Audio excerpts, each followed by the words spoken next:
If we have an impurity on an electronic device, a mobile, a PDA, a computer, how to remove this impurity? Yusuf, if you see the impurity visible, and it's not only doubts, no, I think something came, I may have done this or that, may, or I think, or perhaps, take it and throw it in the dustbin. You don't need doubts to change the certainty. The certainty is that the pen is pure.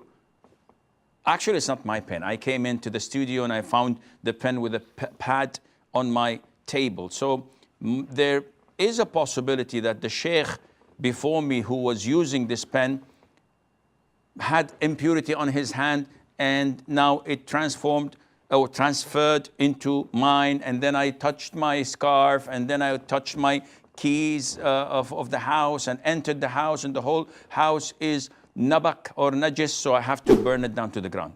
These are whispers of shaitan. And I get counseling sessions like crazy and questions on my email like crazy. And I'm talking about the hundreds of emails I get a week on this topic. Knowledge erases all doubts and whispers of shaitan. So, this is my mobile. Does it have an impurity on it? Yes, Sheikh. Are you sure? Are you certain? He said, definitely, I can see the impurity. In this case, the mobile phone is slick and soft. It's not like a harsh wood or pieces of bricks that cannot be wiped. See, the surfaces are two types. Surfaces that are so smooth, like the blade of a sword. So if there's a najasa in the blade of a sword or a knife, I just wipe it well, I can see that there's nothing on it. Glass, metal, it's the same thing.